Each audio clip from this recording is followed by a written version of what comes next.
Digital सम से अपन इसको क्या करेंगे, सोल्व करेंगे। सीधा मल्टीप्लाई करने पे तो कोई भी कर लेता है, लेकिन इतनी भीड़ के अंदर आप अगर यूनिक नहीं बनोगे तो आपका सिलेक्शन नहीं होगा।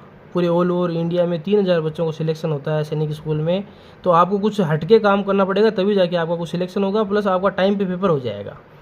तो हम डिजिटल सम से आज इस क्वेश्चन को सोल्व करते हैं बिना मल्टीप्लाई करे हुए।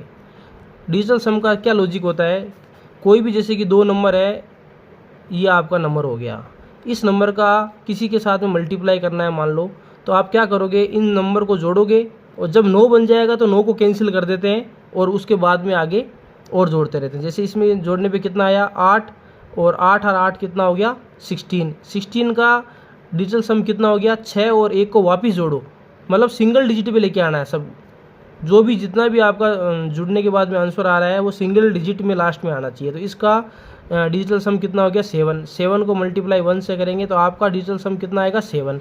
तो आपके ऑप्शन को भी जोड़ के देखो, जिसका 7 डिजिटल सम आएगा वही आपका आंसर होगा। अब देखो आप इनको आप जोड़ो, कितना हो गया ये, इनको दोनों को जोड़ेंगे हम तो हो जाएगा 14, और यहाँ मल्टीप्लाई का निशान, 9 को कैंसिल कर दिया हमने, और 7 और 8 कितना हो गया 15। अब वापस इन डबल डबल डिजिट के हैं, इनको सिंगल सिंगल बनाना पड़ेगा।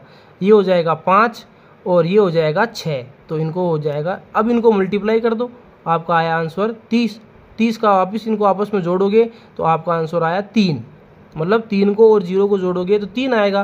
तो अब इसमें जो जिनको जोड़ने के पे 3 नंबर आएगा वही आपका आंसर हो जाएगा। जैसे कि 6 और 3 को जोड़ेंगे 9 हो गया, 9 को ख़त्म कर दो, 5 और 5 जोड़ोगे 10 हो गया, 10 को वापस जोड़ोगे आप, 10 को वापस जोड़ोगे तो आपका आंसर क्या आ गया 1। आपका 1 तो है नहीं, तो ये तो हो गया गलत। 6 और 3 9 हो गए, 5 और 5 10 और 2 12। 12 कैसे लिखते हो, ऐसे इन दोनों को वापस जोड़ोगे तो आ गया 3, तो आपका ये आंसर हो सकता है। और चेक कर लेते हैं, 6 और 3 9 ख़त्म हो गया, और 5 और 5 10 और 5 3 13। 13 कैसे लिखते हो, ऐसे इन दोनों को वापस जोड़ो तो कितना आया 4, तो ये तो गलत हो गया। फिर देखो 6 और 3 9 ख़त्म हो गए, 5 और 5 10 हो गए, और एक 14 हो गया। 14 का क्या हो गया 5, तो आपका आंसर कितना होगा, बी वाला आंसर होगा। आपको बिना मल्टीप्लाई के आंसर आ गया। अगेन डिजिटल सम के ऊपर आप एक क्वेश्चन सोल्व और करते हैं हम। इसमें हम देखो इसको कैसे सोल्व करते हैं बिना मल्टीप्लाई, क्योंकि बड़े बड़े नंबर है, अगर इनको मल्टीप्लाई करने के लिए बैठ जाएंगे तो 5-7 मिनट तो इसी में लग जाएंगे। तो ये कम से कम अगर 7 मिनट भी लगे तो आपके 7 क्वेश्चन का टाइम खा गया।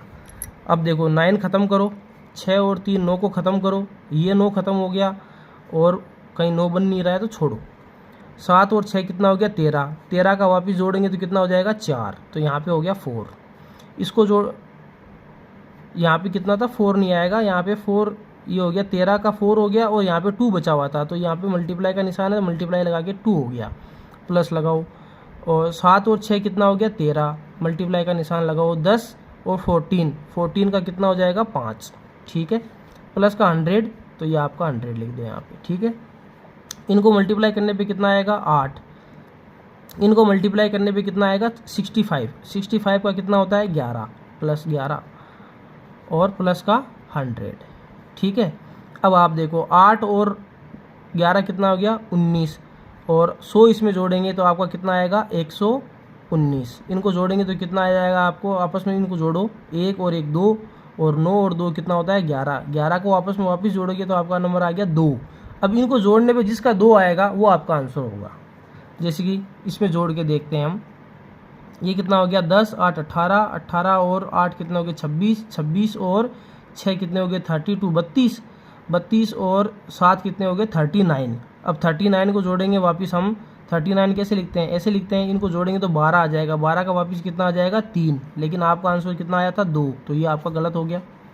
ये 9 ख़त्म हो गया, और कोई 9 बन नहीं रहा है, तो ये कितना हो जाएगा 8 7 15 और 6 21 और 5 4 25, और ये हो गया 27। 27 का कितना होता है 9, तो यहाँ पे 9 नहीं आना, 2 आ रहा है, तो ये गलत हो गया। इसका आपका डिजिटल सम कितना आ गया 9 आ गया। 9 से 9 ख़त्म, 9 से 9 ख़त्म, 9 से 9, मतलब 9 वाला नंबर ख़त्म कर दो। 8 8 16 और 4 20, 20 को वापस आपस में जोड़ेंगे तो कितना डिजिटल सम आएगा 2, ये आपका आंसर हो गया। डी और चेक कर लेते हैं, ये 9 ख़त्म हो गया, और यहाँ पे 6 1 7 और 2 9 ख़त्म हो गया।